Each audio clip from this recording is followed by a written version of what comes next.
ಚೀನಾದ ಬೀಜಿಂಗ್ ಪಟ್ಟಣ, ಈಜಿಪ್ಟಿನ ಕೈರೋ, ಲಂಡನ್, ಟೋಕಿಯೋ, ಮಯಾಮಿ ಎಲ್ಲ ನಗರಗಳ ಹೆಸರು ಕೇಳುವಾಗ ನಮಗೇನು ಅನ್ನಿಸುತ್ತೆ? ಇವೆಲ್ಲ ಬಹಳ ಪ್ರಖ್ಯಾತವಾದ ಈ ನಮ್ಮ ಪ್ರಪಂಚದ ನಗರಗಳು. ಇವೆಲ್ಲ ನಗರಗಳು ಕೂಡ ಪ್ರವಾಸಿಗರ ಸ್ವರ್ಗವೂ ಆಗಿದೆ. ಈ ನಗರಗಳಲ್ಲಿ ಬಹಳ ಪ್ರಾಮುಖ್ಯವಾದ ಒಂದು ನಗರ ದಕ್ಷಿಣ ಆಫ್ರಿಕಾದ ಕೇಪ್ ಟೌನ್ ಎಂಬುದು. ದಕ್ಷಿಣ ಆಫ್ರಿಕಾದ ಕೇಪ್ ಟೌನ್ ನಗರದ ವಿಶೇಷತೆ ಏನು? ಇದು ಎಲ್ಲದಕ್ಕಿಂತಲೂ ಹೆಚ್ಚಾಗಿ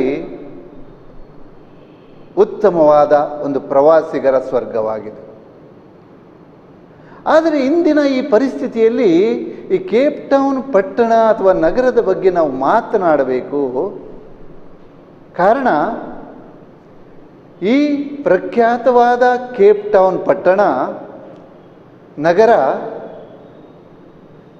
ಈ ಪ್ರಪಂಚದ ಪ್ರಥಮ ನೀರು ಇಲ್ಲದ ನಗರವಾಗಲಿದೆ. ಮನುಷ್ಯ ಜೀವನಕ್ಕೆ ಬಹಳ ಅಗತ್ಯವಾದ ನೀರು ಈ ಪಟ್ಟಣಕ್ಕೆ ಸಿಗದೆ ಈ ಪಟ್ಟಣ ಬಹಳ ಕಷ್ಟಕ್ಕೆ ಒಳಪಡಲಿದೆ. ನಾನು ಹೇಳಿದ ನಗರಗಳು ಮಾತ್ರವಲ್ಲ, ಇನ್ನೂ ಅನೇಕ ನಗರಗಳು ಇವೆ. ಇದರಲ್ಲಿ ನಮ್ಮ ಕರ್ನಾಟಕದ ರಾಜಧಾನಿಯಾದ ಬೆಂಗಳೂರು ಕೂಡ ಸೇರಿಕೊಂಡಿದೆ. ಈ ದಿನಗಳಲ್ಲಿ ನಾವು ನಮ್ಮ ದೇಶದ 6ನೇ ಬಹಳ ದೊಡ್ಡದಾದ ನಗರವಾದ ಚೆನ್ನೈನಲ್ಲಿ ನೀರಿಗಾಗಿ ಯಾವ ರೀತಿ ಕಷ್ಟಪಡುತ್ತಾರೆ ಎಂಬುದನ್ನು ನಾವು ಕೇಳಿದ್ದೇವೆ. ಬೆಂಗಳೂರು ನಗರದಲ್ಲೂ ಇಂತಹ ಸಮಸ್ಯೆಗಳಿವೆ ಮತ್ತು ಕಳೆದ ತಿಂಗಳುಗಳಲ್ಲಿ ಬೇಸಿಗೆಯಲ್ಲಿ ನಮ್ಮ ಕರ್ನಾಟಕ ಕರಾವಳಿಯಲ್ಲೂ ಕೂಡ ಇಂಥ ಸಮಸ್ಯೆಗಳಿರುವುದನ್ನು ನಾವು ಕಂಡಿದ್ದೇವೆ, ಅನುಭವಿಸಿದ್ದೇವೆ. ನೀರಿಗಾಗಿ ಹಾಹಾಕಾರ, ಕುಡಿಯುವ ನೀರಿಗಾಗಿ, ಮನೆ ಬಳಕೆಯ ನೀರಿಗಾಗಿ, ವ್ಯವಸಾಯಕ್ಕಾಗಿ, ಇನ್ನಿತರ ಅಗತ್ಯಗಳಿಗಾಗಿ ನೀರಿಗಾಗಿ ಹಾಹಾಕಾರ ಇದೆ. ಮನುಷ್ಯನಿಗೆ ಬಹು ಉಪಯುಕ್ತವಾದ ನೀರು ಸಿಗುತ್ತಾ ಇಲ್ಲ. ಅಂದರೆ ಆತ್ಮೀಯರೇ, ನಾವು ಈ ದಿನ ನಮ್ಮ ಬಹಳ ದೊಡ್ಡದಾದ ಹಿರಿದಾದ ತಂತ್ರಜ್ಞಾನದ ಆವಿಷ್ಕಾರಗಳನ್ನು ಬದಿಗಿಟ್ಟು ಜೀವನಕ್ಕೆ ಬಹಳ ಪ್ರಮುಖವಾದ ನೀರಿನ ಬಗ್ಗೆ ನಾವು ಮಾತನಾಡಬೇಕಾಗಿದೆ. ವಿಶೇಷವಾಗಿ ಈ ನೀರು ಒಂದು ಸ್ವಾಭಾವಿಕ ಸಂಪನ್ಮೂಲ. ದೇವರು ನಮಗೆ ಬೇಕಾದಷ್ಟು ನೀರನ್ನು ಈ ಭೂಮಿಯಲ್ಲಿ ನೀಡಿದ್ದಾರೆ. ಈ ನೀರಿನ ಸದುಪಯೋಗ ಮತ್ತು ಈ ನೀರಿನ ಸಂರಕ್ಷಣೆ ಯಾವ ರೀತಿ ನಡೆಯಬೇಕು, ಇದರ ಬಗ್ಗೆ ಒಂದು ಪುಟ್ಟದಾದ ಚಿಂತನೆಯನ್ನು ನಾವು ನಡೆಸೋಣ. ವಿಶ್ವಸಂಸ್ಥೆಯ ಪ್ರಕಾರ ಈ ನಮ್ಮ ಪ್ರಪಂಚದ ಅನೇಕ ನಗರಗಳು ಇನ್ನೂ 5-10 ವರ್ಷಗಳಲ್ಲಿಯೇ ನೀರಿನಿಂದ ವಂಚಿತವಾಗಲಿವೆ. ಈ ನೀರಿಂದ ವಂಚಿತವಾದ ಈ ನಗರಗಳು ಖಂಡಿತವಾಗಿಯೂ ಪ್ರವಾಸಿಗರಿಗೂ ಪ್ರವಾಸ ಮಾಡಲು ಸಾಧ್ಯವಿಲ್ಲವಂತಾವು ಮತ್ತು ನಿವಾಸಿಗಳಿಗೂ ಕೂಡ ಅಲ್ಲಿ ಜೀವನ ಖಂಡಿತವಾಗಿಯೂ ದುಸ್ತರವಾಗುತ್ತದೆ. ಪ್ರಪಂಚದ ವಿಷಯ ಬಿಟ್ಟು ಬಿಡೋಣ. ನಮ್ಮ ಭಾರತದ ಮಟ್ಟದಲ್ಲಿ ಅಥವಾ ನಮ್ಮ ರಾಜ್ಯ ಮಟ್ಟಕ್ಕೆ ನಾವು ಬರೋಣ. ಈ ವರ್ಷ ನಮ್ಮ ರಾಜ್ಯದಲ್ಲಿ ನಿಜವಾಗಿ ಬರಗಾಲ ಆವರಿಸಿದೆ. ಬಹಳಷ್ಟು ಜಿಲ್ಲೆಗಳು, ತಾಲೂಕುಗಳಲ್ಲಿ ಇವುಗಳು ಬರಪೀಡಿತ ಎಂದು ಘೋಷಿಸಲ್ಪಟ್ಟಿವೆ. ಮನುಷ್ಯರಿಗೆ ಕುಡಿಯಲು ನೀರಿಲ್ಲ, ಜಾನುವಾರುಗಳಿಗೆ ನೀರಿಲ್ಲ, ವ್ಯವಸಾಯಕ್ಕೆ ನೀರಿಲ್ಲ. ಸ್ವಲ್ಪ ನೀರಿಗಾಗಿ ಮಹಿಳೆಯರು ಮೈಲುಗಟ್ಟಲೆ ನಡೆಯಬೇಕಾಗುತ್ತದೆ. ಹಲವರು ಕೊಳಕು ನೀರನ್ನು ಉಪಯೋಗಿಸ್ತಾ ಇದ್ದಾರೆ. ಹಲವರು ಒಂದು ತೊಟ್ಟು ನೀರಿಗಾಗಿ ಅಲೆದು ಸಿಗದೆ ಬಾಯಾರಿಕೆಯಿಂದ ಪ್ರಾಣ ನೀಗುತ್ತಾ ಇದ್ದಾರೆ. ಆತ್ಮೀಯರೇ, ಈ ನೀರು ಎಂಬ ಅಮೃತ ಎಷ್ಟೊಂದು ಪ್ರಾಮುಖ್ಯವಾದುದು ಎಂಬುದು ನಮಗೆ ತಿಳಿದಿದೆ. ದೇವರು ಈ ಲೋಕವನ್ನು ಸೃಷ್ಟಿಸುವಾಗ ಮನುಷ್ಯನಿಗೆ ಬೇಕಾದಂಥ ಎಲ್ಲ ಸ್ವಾಭಾವಿಕ ಸಂಪನ್ಮೂಲಗಳನ್ನು ಸೃಷ್ಟಿಸಿ ಆನಂತರ ಮನುಷ್ಯನನ್ನು ಸೃಷ್ಟಿಸಿದ್ದರು.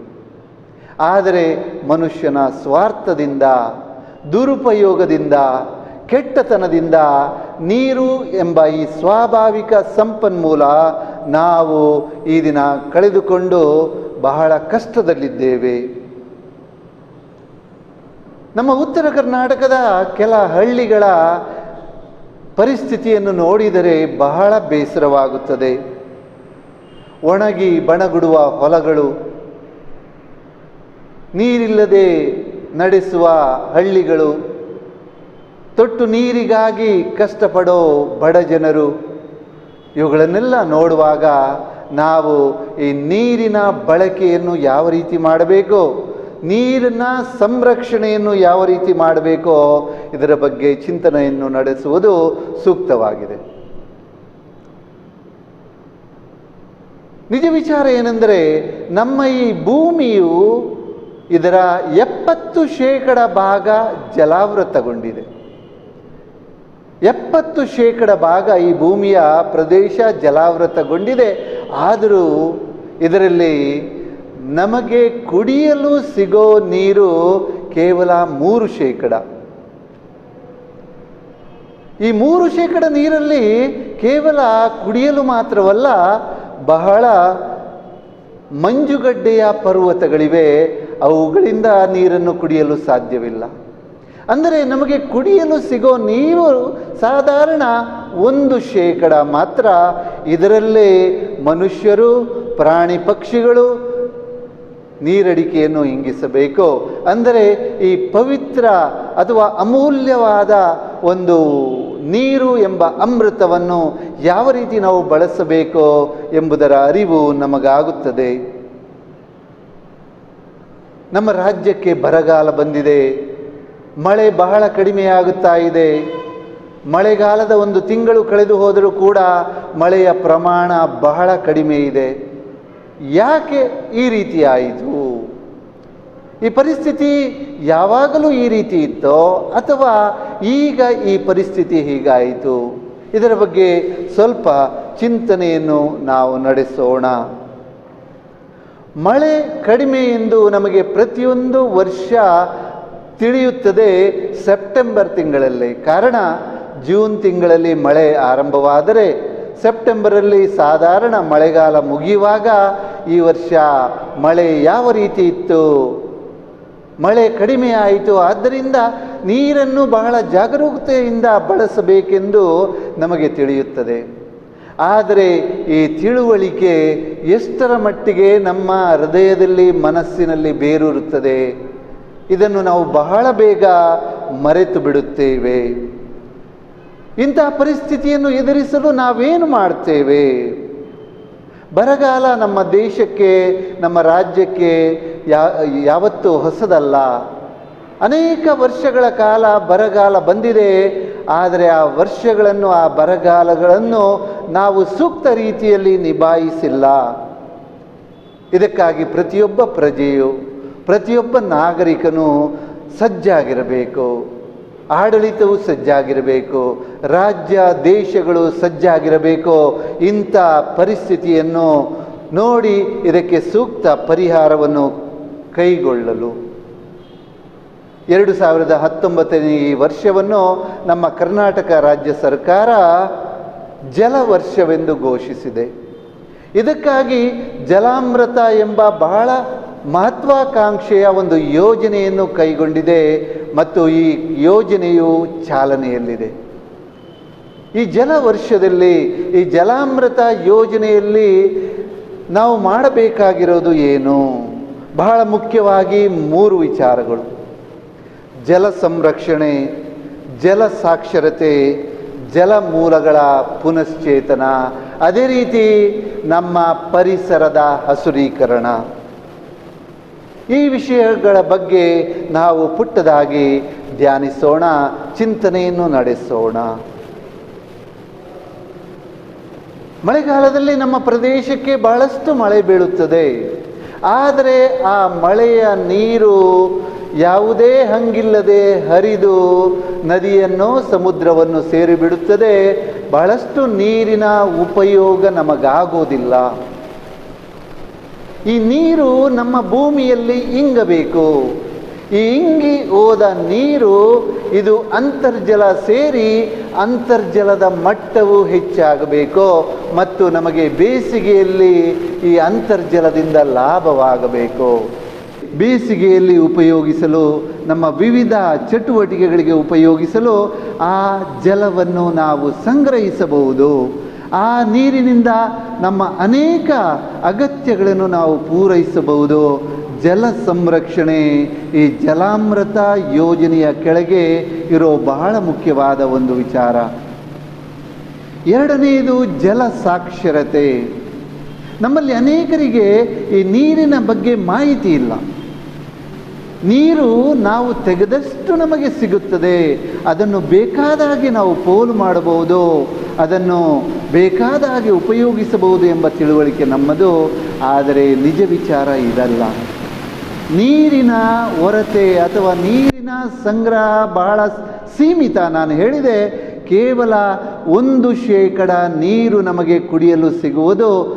ಇದರ ಬಗ್ಗೆ ಸಾಕ್ಷರತೆ ನಡೆಯಬೇಕು, ಇದರ ಬಗ್ಗೆ ಶಿಕ್ಷಣವನ್ನು ನೀಡಬೇಕು, ಇದರ ಬಗ್ಗೆ ಮಾಹಿತಿಯನ್ನು ನೀಡಬೇಕು. ಯಾವ ರೀತಿ ನೀರು ಅಮೃತಕ್ಕೆ ಸಮಾನ ಎಂಬುದನ್ನು ಎಲ್ಲರಿಗೂ ತಿಳಿಯಪಡಿಸಬೇಕು. ವಿಶೇಷವಾಗಿ ನಮ್ಮ ಶಾಲಾ ಕಾಲೇಜುಗಳಲ್ಲಿ ಮಕ್ಕಳಿಗೆ ಈ ಮಾಹಿತಿಯನ್ನು ನಾವು ನೀಡಬೇಕು. ಜಲ ಸಾಕ್ಷರತೆ ಎಲ್ಲರ ಮನಸ್ಸುಗಳಲ್ಲಿ, ಹೃದಯಗಳಲ್ಲಿ ಈ ತಿಳುವಳಿಕೆ ಇರಬೇಕು. ಜಲ ಎಂದರೆ ಅಮೃತ, ಇದನ್ನು ನಾನು ಪೋಲು ಮಾಡಬಾರದು, ಇದನ್ನು ನಾನು ಸೂಕ್ಷ್ಮವಾಗಿ ಜಾಗರೂಕತೆಯಿಂದ ಉಪಯೋಗಿಸಬೇಕು. ಮತ್ತು ಈ ರೀತಿ ಉಪಯೋಗಿಸಿದರೆ ನಮಗೆ ಯಾವತ್ತೂ ನೀರಿನ ಕೊರತೆ ಇರದು ಎಂಬುದನ್ನು ನಮ್ಮ ಮುಂದಿನ ಜನಾಂಗಕ್ಕೆ ನಾವು ತಿಳಿಸಿಕೊಡಬೇಕು. ಮೂರನೆಯದು ಜಲ ಮೂಲಗಳ ಪುನಶ್ಚೇತನ. ನಾನು ಹೇಳಿದೆ, ನಮ್ಮ ಪಟ್ಟಣಗಳಲ್ಲಿ, ನಮ್ಮ ನಗರಗಳಲ್ಲಿ ಅನೇಕ ಕೆರೆಗಳಿದ್ದವು. ದೊಡ್ಡ ಕೆರೆಗಳು, ಸಣ್ಣ ಕೆರೆಗಳು, ಬಹಳ ಉಪಯುಕ್ತವಾದ ನೀರಿನ ಕೆರೆಗಳು ಇಡೀ ನಗರಕ್ಕೆ, ಪಟ್ಟಣಕ್ಕೆ, ಹಳ್ಳಿಗೆ ನೀರು ಉಡಿಸುವಂಥವು. ಆದರೆ ಈ ಕೆರೆಗಳು, ಈ ಹಳ್ಳಗಳು ಈ ದಿನ ಇಲ್ಲ. ಅವುಗಳನ್ನೆಲ್ಲ ಆಕ್ರಮಿಸಿ ಅದರ ಮೇಲೆ ಪಟ್ಟಣಗಳನ್ನು ಕಟ್ಟಲಾಗಿದೆ, ಕಟ್ಟಡಗಳನ್ನು ಕಟ್ಟಲಾಗಿದೆ ಮತ್ತು ಈ ನೀರಿನ ಕೆರೆಗಳು ನಾಪತ್ತೆಯಾಗಿವೆ. ಈ ನೀರಿನ ಕೆರೆಗಳನ್ನು ಪುನಶ್ಚೇತನಗೊಳಿಸಬೇಕು. ಮತ್ತೆ ಈ ಕೆರೆಗಳಲ್ಲಿ ನೀರು ತುಂಬಬೇಕು, ಅವುಗಳನ್ನು ಶುದ್ಧ ಮಾಡಬೇಕು. ಅವುಗಳಲ್ಲಿದ್ದ ಕೆಸರು, ಇನ್ನಿತರ ವಸ್ತುಗಳನ್ನು, ತ್ಯಾಜ್ಯ ವಸ್ತುಗಳನ್ನು ತೆಗೆದು ಅವುಗಳನ್ನು ಮತ್ತೆ ಪುನಶ್ಚೇತನಗೊಳಿಸಬೇಕು. ಆ ಕೆರೆಗಳಲ್ಲಿ ಮಳೆಯ ನೀರು ತುಂಬಿಕೊಳ್ಳಬೇಕು ಮತ್ತು ಈ ಮೂಲಕ ಈ ಅಂತರ್ಜಲದ ಮಟ್ಟ ಏರಬೇಕು ಮತ್ತು ಈ ಕೆರೆಯ ನೀರು ನಮಗೆ ಬೇಸಿಗೆಯಲ್ಲಿ ಉಪಯೋಗಿಸಲು ಸಿಗಬೇಕು. ನಮ್ಮ ಜಲಮೂಲಗಳ ಪುನಶ್ಚೇತನ. ಆದ್ಮೇಲೆ ನಾಲ್ಕನೆಯ ಬಹಳ ಮುಖ್ಯವಾದ ಭಾಗ ಈ ಜಲಾಮೃತ ಯೋಜನೆಯಲ್ಲಿ ಅಡಕವಾಗಿರೋದು ನಮ್ಮ ಪರಿಸರದ ಹಸುರೀಕರಣ. ನಮ್ಮ ನಗರಗಳಲ್ಲಿ, ಪಟ್ಟಣಗಳಲ್ಲಿ ಮತ್ತು ನಮ್ಮ ಪರಿಸರದಲ್ಲಿ ಕೂಡ ಈ ದಿನ ಗಿಡ ಮರಗಳು ಇಲ್ಲ, ಅರಣ್ಯ ಇಲ್ಲ. ಇದನ್ನೆಲ್ಲ ನಾವು ಕಡಿದು ನಾಶ ಮಾಡಿ ನಮ್ಮ ವಾಸಕ್ಕಾಗಿ ಕಟ್ಟಡಗಳನ್ನು, ಫ್ಯಾಕ್ಟ್ರಿಗಳನ್ನು, ಕಾರ್ಖಾನೆಗಳನ್ನು, ಬಂಗ್ಲೋಗಳನ್ನು, ಮಾಲ್ಗಳನ್ನು ಕಟ್ಟಿಸಿದ್ದೇವೆ. ಪರಿಣಾಮವಾಗಿ ನಮ್ಮಲ್ಲಿ ಹಸಿರು ನೀಡೋ ಗಿಡಮರಗಳು ಇಲ್ಲ. ಗಿಡಮರಗಳು, ಅರಣ್ಯಗಳು ಇಲ್ಲದಿದ್ದರೆ ಮಳೆ ಯಾವ ರೀತಿ ಬರಲು ಸಾಧ್ಯ? ಮಳೆ ನೀರು ನಮಗೆ ಸಿಗಲು ಅಸಾಧ್ಯ. ಹಸುರೀಕರಣದಿಂದ ಖಂಡಿತವಾಗಿಯೂ ನಮ್ಮ ಪ್ರದೇಶಕ್ಕೆ, ಪರಿಸರಕ್ಕೆ ಒಳ್ಳೆಯ ಮಳೆ ಬರಲು ಸಾಧ್ಯ. ಈ ಜಲಾಮೃತ ಯೋಜನೆ, ಜಲ ಸಂರಕ್ಷಣೆ, ಇದರ 4 ಬಹಳ ಮುಖ್ಯ ವಿಧಾನಗಳನ್ನು ನಾನು ಹೇಳಿದೆ, ಭಾಗಗಳನ್ನು. ಮೊದಲನೆಯದು ಜಲ ಸಂರಕ್ಷಣೆ, 2 ಜಲ ಸಾಕ್ಷರತೆ, 3 ನಮ್ಮ ಜಲಮೂಲಗಳ ಪುನಶ್ಚೇತನ, 4 ನಮ್ಮ ಪರಿಸರದ ಹಸುರೀಕರಣ. ಈ 4 ವಿಧಾನಗಳನ್ನು ಉಪಯೋಗಿಸಿ ನಾವು ಇಂದಿನಿಂದಲೇ ನಮ್ಮ ಈ ಅತ್ಯಂತ ಅಮೂಲ್ಯವಾದ ಜಲಮೂಲಗಳನ್ನು, ನೀರನ್ನು ಸಂಗ್ರಹಿಸಲು ಮತ್ತು ಈ ನೀರಿನ ಸಂರಕ್ಷಣೆಯನ್ನು ನಡೆಸಲು ನಾವು ಪ್ರಯತ್ನ ಮಾಡಿದ್ದೇ ಆದರೆ ನಮ್ಮ ಮುಂದಿನ ಜನಾಂಗಕ್ಕೆ ಬಹಳ ಕೆಟ್ಟ ದಿನಗಳು ಇಲ್ಲ, ಬಹಳ ಭರವಸೆಯ ದಿನಗಳು ಇವೆ ಎಂದು ನಾವು ಹೇಳಬಹುದು. ವೈಯಕ್ತಿಕವಾಗಿ ನಮ್ಮ ಜೀವನಕ್ಕೆ ಬಂದಾಗ ನೀರಿನ ಬಗ್ಗೆ ಬಹಳ ವಿಷಯಗಳು ನಾವು ತಿಳಿದುಕೊಳ್ಳುವುದಿದೆ. ಮೊದಲನೆಯದಾಗಿ, ನಾವು ಉಪಯೋಗಿಸುವ ನೀರು ಯಾವ ರೀತಿ ಉಪಯೋಗಿಸುತ್ತೇವೆ. ಬೆಳಿಗ್ಗೆ ನಾವು ಎದ್ದದ್ದಿನಿಂದ ರಾತ್ರಿ ಮಲಗಲು ಹೋಗೋ ತನಕ ನೀರಿನ ಉಪಯೋಗ ಅನೇಕ. ನಾವು ಬಳಸುವ ನೀರನ್ನು ಯಾವ ರೀತಿ ನಾವು ಬಳಸುತ್ತೇವೆ. 1 ಲೀಟರ್ ನೀರು ಸಾಕಾದರೆ ಬದಲಾಗಿ ನಾವು 10 ಲೀಟರ್ ನೀರು ಉಪಯೋಗಿಸುತ್ತೇವೆ. ಇರಲಿ ನಮ್ಮ ಸ್ನಾನಕ್ಕೆ ಅಥವಾ ಶೌಚಕ್ಕೆ ಅಥವಾ ಇನ್ನಿತರ ಅವಶ್ಯಕತೆಗಳಲ್ಲಿ ನಾವು ನೀರನ್ನು ದುರುಪಯೋಗಪಡಿಸುತ್ತೇವೆ. ನಾವು ದಿನನಿತ್ಯಲೂ ಮಾಡುವ ಸ್ನಾನಕ್ಕೆ ನಾವೆಷ್ಟು ನೀರನ್ನು ಬಳಸುತ್ತೇವೆ. 1-2 ಬಕೆಟ್ಗಳಷ್ಟು ನೀರಲ್ಲಿ ಸ್ನಾನವನ್ನು ಮುಗಿಸ್ಬೋದು. ಆದರೆ ನಾವು ಶವರ್ನ ಕೆಳಗಡೆ ನಿಂತು 10 ಬಕೆಟ್ಗಳಷ್ಟು ನೀರನ್ನು ವ್ಯಯ ಮಾಡುತ್ತೇವೆ. ನಮ್ಮ ದಿನನಿತ್ಯದ ಜೀವನದಲ್ಲಿ ನೀರನ್ನು ದುರುಪಯೋಗಪಡಿಸೋ ಅನೇಕ ಸಂದರ್ಭಗಳಿವೆ.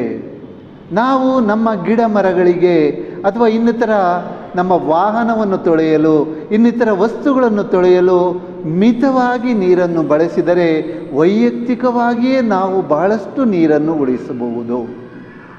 ಅದರಿಂದ ವೈಯಕ್ತಿಕವಾಗಿ ನಮಗೆ ನಾವು ನೀರಿನ ಸಂರಕ್ಷಣೆಗೆ ಏನು ಮಾಡಬಹುದು, ಇದನ್ನು ನಾವು ತಿಳಿದುಕೊಳ್ಳೋಣ.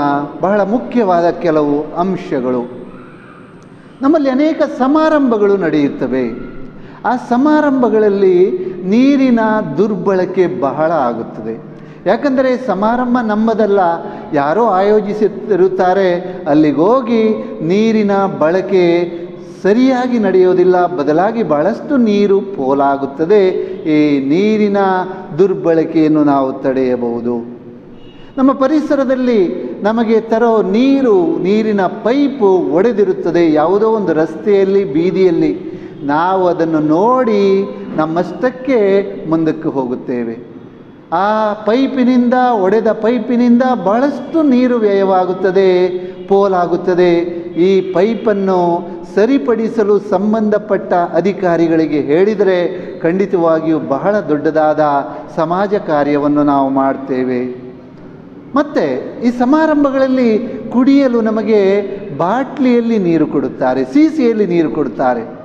ಆದರೆ ಆ ಸಮಾರಂಭ ಆದ ಮೇಲೆ ಪ್ರತಿಯೊಂದು ಆ ಬಾಟ್ಲಿಯಲ್ಲೂ ಅರ್ಧ ಮುಕ್ಕಾಲು ನೀರು ಉಳಿದಿರುತ್ತದೆ. ಇಂಥ ಅಮೃತವನ್ನು ನಾವು ಪೋಲು ಮಾಡೋದು ಯಾಕೆ?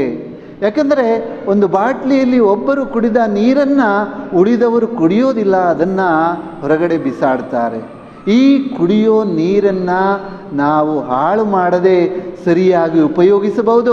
ಸಮಾರಂಭಕ್ಕೆ ಬಂದವರು ಆ ನೀರಿನ ಬಾಟ್ಲಿಯನ್ನು ತಮ್ಮೊಡನೆ ಒಯ್ದು ತಾವದನ್ನು ಕುಡಿಯೋದಕ್ಕೆ ಬಳಸಬಹುದು.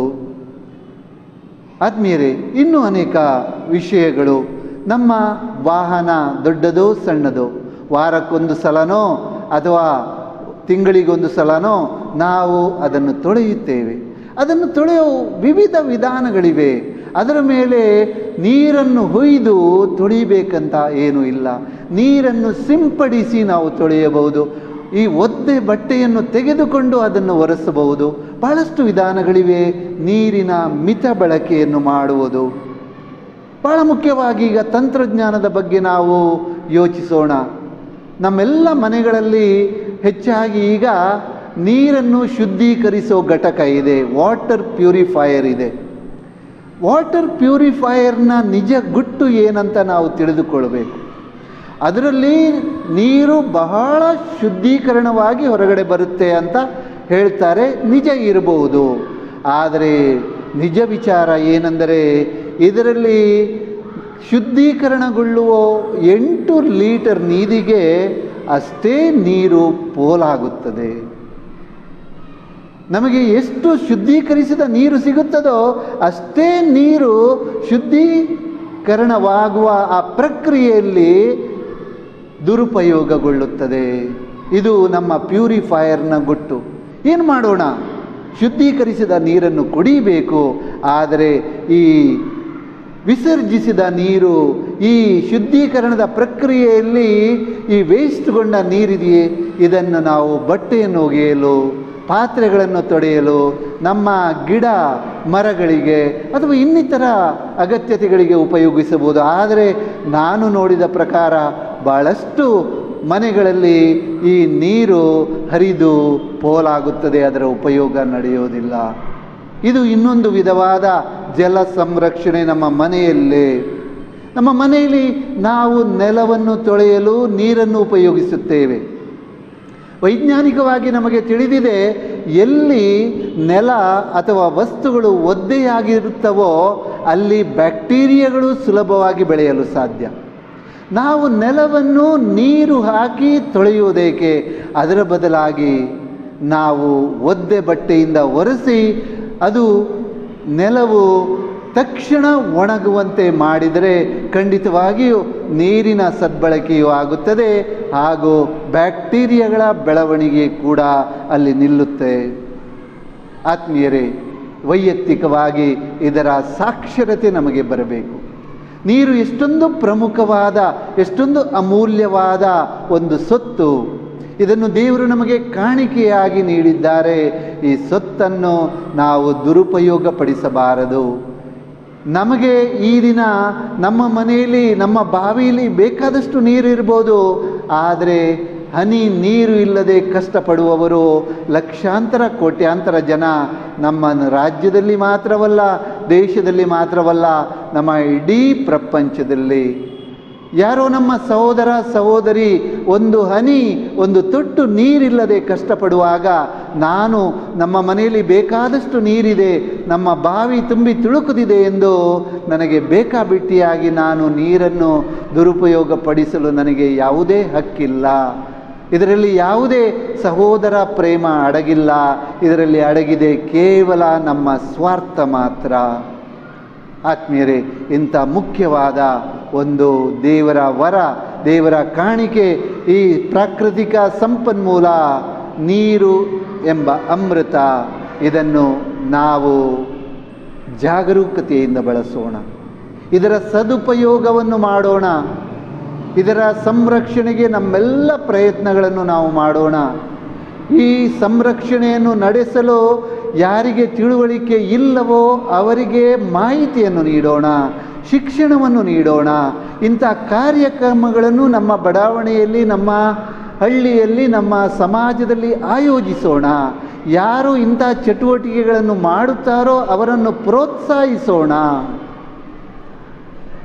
ಹೀಗೆ ಮಾಡಿದ್ದೇ ಆದರೆ ಆತ್ಮೀಯರೇ, ಖಂಡಿತವಾಗಿಯೂ ನಮ್ಮ ಈ ಅತ್ಯಮೂಲ್ಯ ವರ, ಅತ್ಯಮೂಲ್ಯ ಕಾಣಿಕೆ, ಕೊಡುಗೆ ಆದ ನೀರು ನಮಗೂ ಸರಿಯಾಗಿ ಸಿಗುತ್ತದೆ.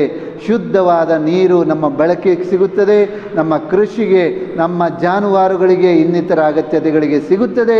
ಮಾತ್ರವಲ್ಲ, ನಮ್ಮ ಮುಂದಿನ ಜನಾಂಗಕ್ಕೂ ಕೂಡ ಶುದ್ಧವಾದ ನೀರಿನ ಮೂಲಗಳು ಸಿಗುತ್ತವೆ.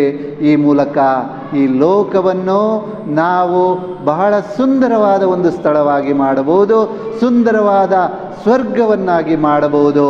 ಮತ್ತು ಖಂಡಿತವಾಗಿಯೂ ಇದಕ್ಕಾಗಿ ನನ್ನ ಮತ್ತು ನಿಮ್ಮ ಪ್ರಯತ್ನ ಇಂದು ಮತ್ತು ಎಂದು ನಡೆಯಬೇಕು.